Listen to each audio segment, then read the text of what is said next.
Magandang araw mga kapatid, mga kababayan. I'm back. This is PJ Morse. Welcome to my channel. At sana doon sa mga hindi pa nakakapag-subscribe, please do subscribe. Please hit the notification bell and the like button and kindly share this video later on. Maraming salamat. Ang pupuntahan natin ngayon ay yung karugtong ng aking video ng isang araw kung saan ay binibigyan natin ng guidance ang maraming botante na sana naman ay wag na tayong madala ng kasikatan ng mga kakandidato later on, no? Especially this coming 2025 national elections. May mga nagpapahiwatig kasi ng mga artista na naman na gustong sumabak sa elections. Sana naman matuto na tayo, no, na hindi porke sikat iboboto natin. Hindi porke artista, hindi porke bida sa ating mga napapanood na pelikula sige lang tayo. Marami na tayong naging example, no, sa mga nakikita natin, especially sa na medyo nasasayang ang ating gastos sa pagboto sa mga artista na hindi nagpa-perform. Sabi ko nga, wala naman tayo, we're not against yung pagiging artista talaga, no? Pero sana naman alamin din natin sa sarili natin kung ano kakayahan natin. Bakit tayo papasok sa lawmaking? Wala naman tayo talagang sapat na kakayahan para gawin to. Marami namang diyang artista na naging politicians na not necessarily sa Kongreso or sa Senate pumasok. Mas meron silang pagkakataon na mapakinabangan ng taong bayan ang kanilang talent, ang kanilang talino, kung meron man, doon sa executive positions. Diba? Yung mga executive positions naman na pwede nilang sabakan, tulad ng pagiging vice mayor, mayor, vice governor or governor. Pero yung lawmaking body, lawmaking job kasi baka naman hindi para sa kanya. Sabi ko, hindi naman natin talagang hinahama o hindi natin tinatawaran ng kakayahan ng mga artista na gustong pumasok sa politika. Pero yun na nga, piliin naman nila yung tamang posisyon para sa kanila. So ngayon, meron tayong, bago tayo magtuloy-tuloy dyan, gusto ko i-discuss ngayon yung mga galing sa pelikula na pumasok sa politika na kahit papano naman ay nagkaroon ng pakinabang ang taong bayan. So, sabi ko nga, hindi naman talaga lahat hindi qualified. Pero, yun nga, mag-self-examine tayo. Saan ba talaga tayo pupwede kung talagang gusto natin pasukin ang politika? Napaka-challenging kasi para sa isang taong walang kakayahan, hindi naman talaga nakarating sa bukod sa mataas na pinag-aralan, yung kanyang talagang personal na kakayahan na papasok sa lawmaking, which is the Congress or Senate and the lower house, the House of Representatives. Medyo may kahirapan yan. Mapupulaan lang kayo kung ipipilit natin yung sarili natin doon sa bagay na wala naman talaga kayong ibubuga. So please, if ever talagang gusto niyo pumasok sa politics, piliin natin ano yung talagang pwede tayo. But then again, sabi ko nga, meron naman talagang mga artista, dating artista na napakinabangan ng taong bayan. At ito, pag-usapan natin ang ilan sa kanila. Katulad ditong si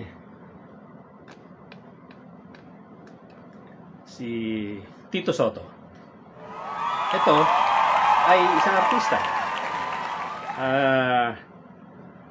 Nag-serve sa Senado ng medyo mahabang panahon din, ano? Isa siyang entertainer at isa rin siyang athlete. Nag-serve siya as the 23rd Senate President from 2018 to 2022. Bago siya naging Senate President, naging Senate Majority Leader din siya at Senate Minority Leader. Naka-serve siya ng total of 4 terms in the Senate from 1992 to 2004 and then 2010 to 2022. Isa siya sa tatlong naka-serve ng masasabi nating the longest serving senator. Katay niya si Lorenzo Tañada at Franklin Drilon. So ano ibig sabihin? Ang katulad ni Tito Soto, hindi naman magiging Senate President yan kung wala ibubuga. Di ba? So, ito sinasabi kong isa sa mga actors na pwede pumunta sa ganitong klaseng trabaho. Hindi lang basta-basta naging ordinary senator, naging Senate President pa. Kung hindi ka magaling na senador, hindi ka magiging Senate President. Dahil kasabayan mo dyan ay napakagagaling na mga senador. Naging kasabayan ito sila Ping Lacson, sila Franklin Drilon, sila Senator Gordon. So, ibig sabihin, may ibubuga yung mama. Sana ganito, no? Examinin natin ang sarili natin kung uubra tayo sa ganitong klaseng trabaho. Meron dyan, naitaas lang yung kamay, akala niya, qualified na kagad siya.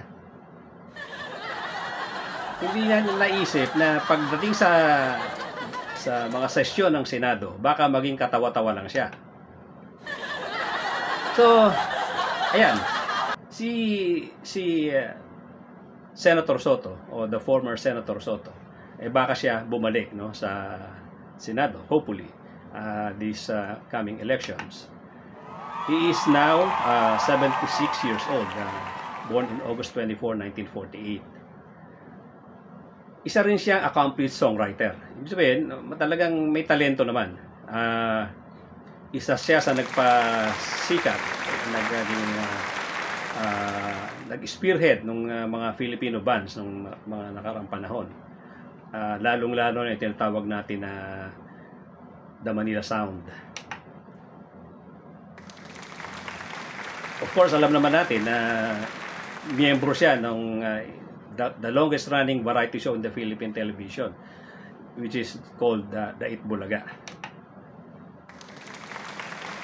Isa siyang comedian na dahil nga sa pagiging comedian niya, pinagdudahan natin noon ang magiging kanyang performance pagdating sa Senado. Pero sabi ko nga, may talino yung mama. Magaling. At napatunayan naman niya hanggang inabot niya nga ang pagiging Senate President. At natapos niya ang pagiging Senate President. Siya rin ay naging Vice Mayor ng Quezon City from 1988 to 1992. Ang huli niyang stint sa politics ay nung tumakbo siyang Vice President in 2022 in tandem with then Senator Panfilo Lacson. Doon nga natalo sila. Si Tito Sen or si Tito Soto ay nag-aral sa Colegio de San Juan de Letran in Intramuros. From elementary to high school, and his college education, earning a Bachelor of Arts degree, major in English. So, nakapag-aral naman siya. Hindi lang talaga siya school bukol. Kaya, that's the reason why, sinasabi ko, dapat, meron naman tayong kahit papano, bago tayo pumasok sa mataas na posisyon, meron naman tayong bit-bit na pinag-aralan. Ang susunod natin ay isa sa sikat din na naging public servant na galing sa pelikulang Pilipino ay si Francisco Moreno Dumagoso, o kung tawagin natin ay si Isko o Yorme. Siya ay pinanganak noong October 24, 1974. 50 years old na siya ngayon. Isa rin siyang naging alaga, ika nga, ni Herman Moreno. At ang kanyang childhood ay talaga namang masasabi natin na sa kahirapan. Siya ay lumaki sa slums ng Tondo at doon nga rin siya na-discover ng isa sa mga agents sa pelikulang Pilipino. At ito ay isa sa mga naging very successful na politicians sapagkat bagamat hindi naman mataas ang kanyang pinag-aralan, nagsikap na matuto.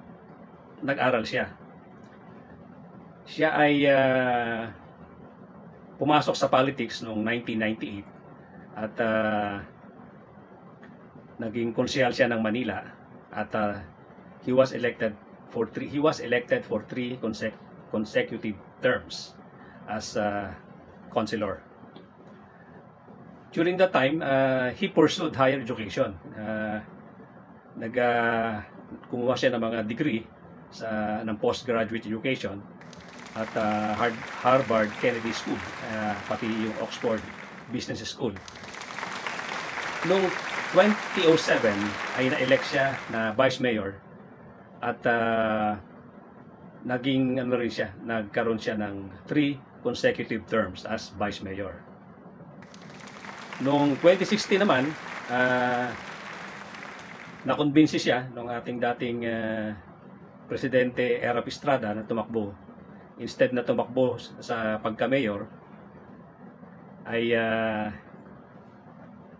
dahil tapos na ang kanyang term as vice mayor, imbes na tumakbo na mayor, na makakalaban niya ata ang kanyang isa sa mga tinitingalang aktor na si Joseph Estrada, ay nakumbinsi siyang tumakbo sa senatorial election na kung saan natalo siya, no? He placed 16 out of 50 candidates. Pagkatapos doon nag-serve siya sa kabinete ni Rodrigo Duterte as Social Welfare Undersecretary. Pero doon parang hindi siya masyadong naririnig at ilang buwan lang siya doon.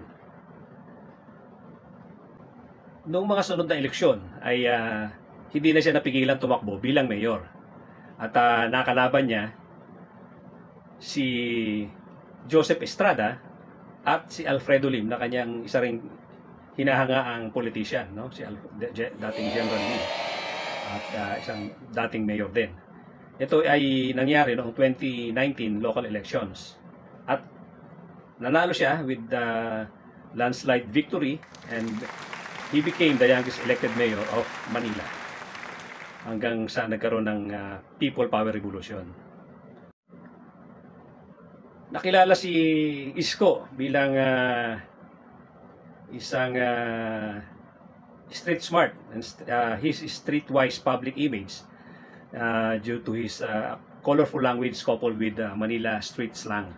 Kaya nga natawag siyang Yorme dahil sa mga ginagamit niyang slang na salita na talagang nagre-reflect ng kanyang pinanggalingan na sa slums ng Tondo. Pero doon siya minahal ng tao at doon din siya naging successful bilang isang chief executive ng Manila. At hinangaan siya bilang very efficient, isa siyang hands-on leader pagdating sa mga gawain, lalong-lalo na sa kalinisan at sa yung pagre-reduce ng crime sa Kalakhang, Manila. Nagkaroon siya ng maraming supporters na naging instrumento rin naman niya para maging successful ang kanyang term. So yan, no? Isa sa mga pinaka magagandang performances na artista na pumasok sa politics. Isa yan, si Isko Moreno. Ang susunod natin ay si Vilma Santos, Rosa Vilma Quazon Santos Recto. Born November 3, 1953. So 71 years old na magsi-71 si Vilma Santos this coming November. Isa siyang magaling na artista at umabot ng mga ilang decades din ang pagiging sikat niya sa pelikulang Pilipino. I think it's over 6 decades. She is widely referred as the star of all seasons. Began her career as child actress in 1963, yung tinatawag na pelikulang Through This Liit, na kung saan nanalo siya ng first PAMAS Award as Best Child Performer. Bilang politician, siya ay naging governor ng Batangas for 3 consecutive terms and as mayor of Lipa for 3 consecutive terms also. She was elected as a representative of the 6th District of Batangas, which comprised only the city of Lipa in 2016. She was encouraged by various political parties to run for the Senate in 2019 but refused to do so. So tama rin naman ang kanyang desisyon sapagkat during the time hindi pa siya hinog bilang para pumasok sa Senate. Pero later on pumasok siya sa House of Representatives and became the House Deputy Speaker from 2019 to 2022. Siya ay considered isa sa the most lasting successful Filipino film and television actress of all time, and was adjudged the greatest movie actress of the Philippines for the years 2000 to 2020 by the Philippine Entertainment Portal for her continued portrayal of wide range of award-winning roles. Nag-start siya sa politics in 1998 and ran for mayor in Lipa, kung saan ay nanalo siya 3 consecutive elections. At siya rin yung the first female mayor ng city. In 2005, the University of the Philippines Diliman conferred on her the Gawad Plaridel Award for her achievements and contributions both as an actress and a public servant. So may ibubuga talaga, no? Nagkakaroon na ng napapansin ng kanyang performance at isa nga sa nakapansin diyan ay yung UP Diliman, kaya ginawaran siya ng award bilang public servant. In the same year, she was conferred an honorary doctorate degree, honoris causa. I think I'm not sure about my pronunciation. In humanities, an honorary doctorate degree in humanities by the Lipa City College. She was again honored in 2006 by UP Diliman as one of the 4 awardees in UP's first Diwata Awards. So, tumatabo ng award si Madam dahil sa kanyang performance at sa kanyang pinakikitang dedication sa kanyang trabaho. In 2007, Santos Recto was on her 3rd and final term as mayor of Lipa and was barred from seeking another term. At ang susunod natin ay si Vilma Santos, Rosa Vilma Tuason Santos Recto, born November 3, 1953. So 71 years old na magse-71 si Vilma Santos this coming November. Siya siyang magaling na artista at umabot ng mga ilang decades din ang pagiging sikat niya sa pelikulang Pilipino. I think it's over 6 decades. She is widely referred as the star of all seasons. Began her career as child actress in 1963, yung tinatawag na pelikulang Through This Liit, na kung saan nanalo siya ng first PAMAS Award as Best Child Performer. Bilang politician, siya ay naging governor ng Batangas for 3 consecutive terms and as mayor of Lipa for 3 consecutive terms also. She was elected as a representative of the 6th District of Batangas, which comprised only the city of Lipa in 2016. She was encouraged by various political parties to run for the Senate in 2019 but refused to do so. So tama rin naman ang kanyang desisyon sapagkat during the time hindi pa siya hinog bilang para pumasok sa Senate. Pero later on pumasok siya sa House of Representatives and became the House Deputy Speaker from 2019 to 2022.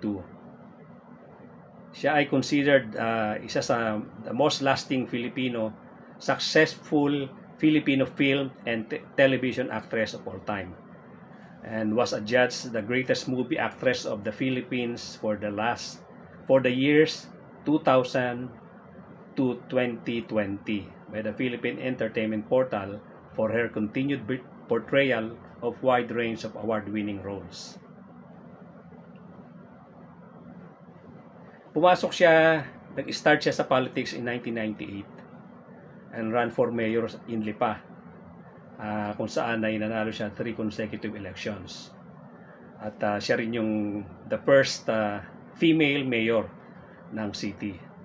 In 2005, the University of the Philippines Diliman conferred on her the Gawad Plaridel Award for her achievements and contributions both as an actress and a public servant. So may ibubuga talaga, no? Nagkakaroon na ng napapansin ng kanyang performance, at isa nga sa nakapansin diyan ay yung UP Diliman, kaya ginawaran siya ng award bilang public servant. In the same year, she was conferred an honorary doctorate degree, honoris causa. I think I'm not sure about my pronunciation. In humanities, an honorary doctorate degree in humanities by the Lipa City College. She was again honored in 2006 by UP Diliman as one of the 4 awardees in UP's first Diwata Awards. So tumatabo ng award si Madam dahil nga sa kanyang performance at sa kanyang mga pinakikitang dedication sa kanyang trabaho. In 2007, Santos Recto was on her 3rd and final term as mayor of Lipa and was barred from seeking another term. At naging reluctant candidate siya for governor kasi ang brother-in-law niya ay incumbent vice governor na gustong tumakbo as governor. Later on, nung nag-decide na siya na siguro may mga nagtulak talaga na tumakbo na siya as governor, napilitan siyang tanggapin ang candidacy to run for the governor of Batangas. Ang nag-giveaway naman yung kanyang brother-in-law. On the day of her filing of candidacy, Richard Recto, yung kanyang brother-in-law, decided to withdraw his candidacy and run for Congress instead.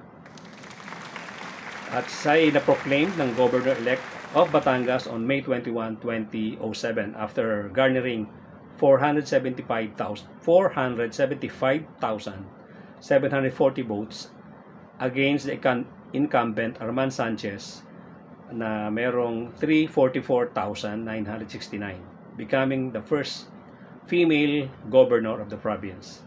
She was re-elected to her second term as governor of Batangas in 2010, defeating incumbent Santo Tomas Mayor Edna Sanchez. She was re-elected to her third term and final term as governor in 2013. So there you are. Sinasabi ko sa inyo na hindi lahat ng mga artista na magagaling na artista na pumasok sa politics ay palpak naman, no? Meron namang mangilan-ngilan dyan na talaga namang maibubuga, and we should be proud. Meron naman kayong mga pwede ipagmalaki, pero just the same, tingnan nyo muna ang inyong mga sarili bago kayo papasok sa politics, dahil hindi naman lahat Isko Moreno, hindi lahat Tito Soto, hindi naman lahat Vilma Santos. So kung merong mga ibang posisyon dyan na pwede nyong pasukan, na kung saan magagamit nyo ang talino at talent, doon na lang kayo. Huwag natin pilitin yung mas mataas na posisyon kung hindi natin kakayanin. Ang susunod natin ay si Dan Fernandez, Danilo Ramon Subiaga Fernandez.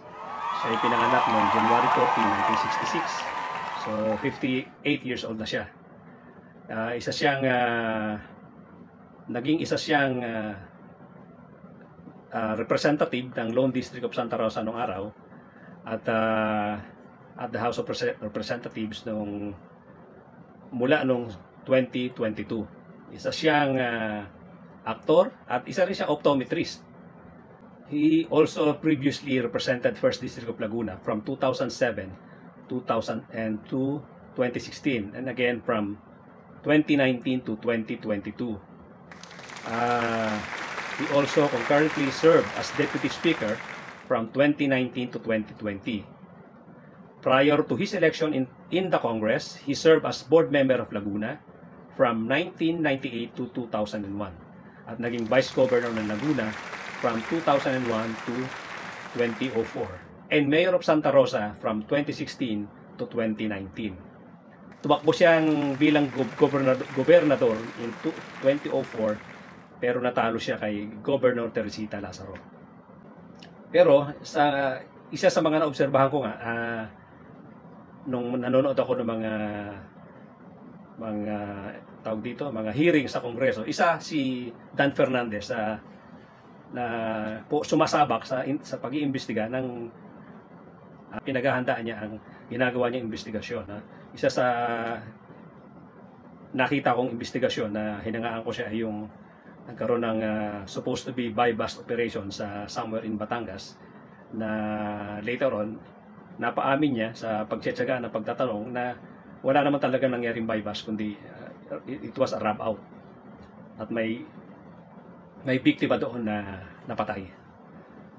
Si Dan Fernandez ay nag-aral sa Francisco Benitez Memorial School in Pagsanghan at nag-graduate siya with honorable mention. Ang kanyang secondary education naman ay sa Pagsanghan Academy na kung saan naging valedictorian siya. He was granted college scholarship at the Centro Escolar University in Manila where he completed optometry course. He passed the optometry licensure exam in 1986. He then took up law at University of Santo Tomas but later dropped out to pursue an acting career.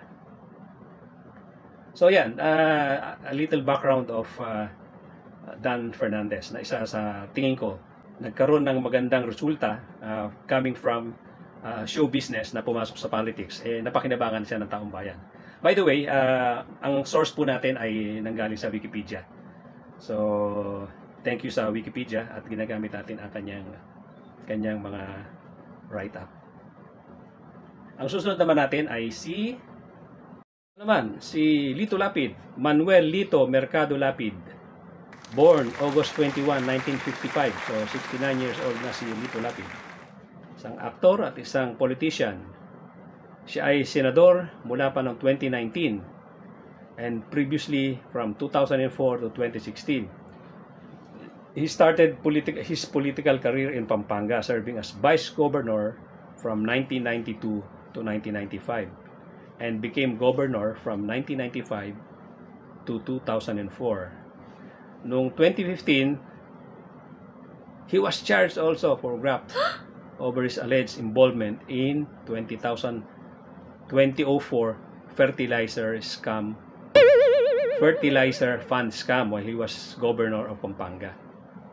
But the case was dismissed in 2016 by the Sandiganbayan Anti-Graft Court due to inordinate delay in investigation.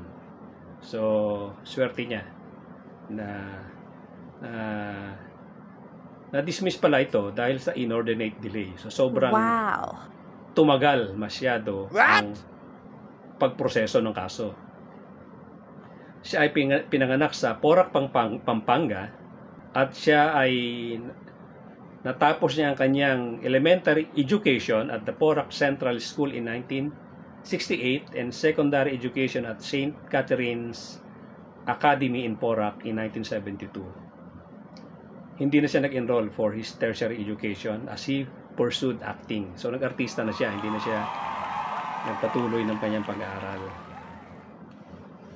In 1992 general election, he ran under the opposition Black Nationalist People's Coalition as Vice Governor of Pampanga and defeated the incumbent Vice Governor Cielo Macapagal Salgado. Tumakbo uli siya bilang gobernador ng Pampanga under the same party against Governor Bren Giao and won When he sought a second term in 1998, Lapid joined the administration party Lakas NUCD. After which, nagkaroon nga ng impeachment kay President Joseph Estrada in year 2000 and the second EDSA revolution the following year. He ran again for his final term and won. He decided to run as mayor of Angeles City in 2004 elections but abandoned his plans when he was encouraged to run as a senator. Ito ang sinasabi ko sa inyo. Kung minsan, yung ating mga artista, wala naman talaga sa isip nila yung pagtakbo bilang senador. Ang problema sa mga leaders ng partido na gustong makalamang sa Senado, gustong mas marami sila sa Senado, nag-i-encourage sila ng katulad nito ni Lito Lapid. I-encourage sila tumakbo sa Senado kahit walang qualifications. Kahit alam nila mahihirapan yung ang tao mahihirapan pagdating tuon sa lawmaking body. Kaso, since ganong klase ang politics sa atin, imbis na mamili ng mga qualified na mga kandidato, gusto lang nila makarami dahil lamang nga naman sila pag marami sila sa Senado, magkukumbinsi ng kung sino na lalo na kung sikat na katulad ni Lito Lapid para tumakbo sa Senado. So, yan yung isa nating problema dito sa Pilipinas, no? Minsan, hindi naman talaga gusto ng tao na pumunta sa Senado, pero ang ating mga leader sa political parties, sila ang nag-encourage. Katulad na nga nitong kay supposed to be itinaas ang kamay ni Philip Salvador. Itinaas ang kamay ni Duterte. Although nakita ko naman talagang gusto rin ni Philip Salvador, no? Pero ibig sabihin, kung paiirali natin ang party principle at magkaroon tayo ng prinsipyo sa partido na mag-field lang tayo ng magagaling na tao para maging mahusay ang representation at maging mahusay ang performance, dapat na mamili tayo ng mga qualified talaga na tatakbo sa Senado. So, that's why naggagawa tayo ng ganitong vlog para kahit papano magkaroon ng idea ang mga tao. Ano ba ang pinaggagawa ng mga artista pagdating sa higher position kagaya ng Senado, kagaya ng Kongreso? So, tuloy natin. During 2004 senatorial elections, the then President Gloria Macapagal Arroyo encouraged Lito Lapid to run as senator under the administration Coalition K4. He accepted the offer and won the election where he placed 11th. Wow! During his first term, he ran for mayor of Makati in 2007. So, nakaupo pa siyang senador, nag-attempt pa pala siyang tumakbo ng mayor sa Makati. Alam ko may issue sila ni Binay, kaya niya ginawa ito. Although, wala nga namang mawala sa kanya dahil pag natalo siya, senador pa rin siya. So, ganun nga nangyari. He lost to incumbent mayor, Jejomar Binay. Thus, he kept his Senate seat. So, ganun nga nangyari. Alam ko, nagkaroon sila ng hindi magandang nagkaroon sila ng alitan ni Jejomar Binay. Kaya sinubukan niya tumakbo sa Makati bilang mayor. In May 2010, he was re-elected as senator, placing 11th in the overall ranking. He ran under Lakas CMD, but subsequently left the party in 2012 and served until 2016 as independent. He was chairman of the Senate Committee on Tourism and Cooperatives. As he was ineligible to seek another re-election to the Senate, Lapid ran for mayor of Angeles City in 2016 but lost to incumbent Mayor Edgardo Pamintuan. Lapid sought for a comeback to the Senate in 2019 and won, placing 7th overall. O, tumaas pa. Dati pa 11 lang siya. Wow! Itong last pagtakbo niya, 2019, nag-place pa siya nakaabot pa siya ng 7th place. He earned his third non-consecutive term. So yan, mga kababayan, mga kapatid, pagmuni-munian natin ang mga na pag-usapan natin ngayon na tungkol sa mga actors and actresses na pumasok sa politics. Hindi ko sinasabing lahat hindi qualified. Hindi ko sinasabing lahat ay walang gagawin, pero talagang meron namang mga patinga-tingala lang sa tisan. No? So, pag-isipan natin, maging responsible voters. At pag-aralan natin ang qualifications ng mga tao na mag-offer ng kanilang candidacy. Okay? So, once again, thank you so much. This is EJ Morse once again. Please do subscribe, hit the bell button, at saka yung ating like button. At please share sa ating mga kaibigan. At magbabalik pa po tayo.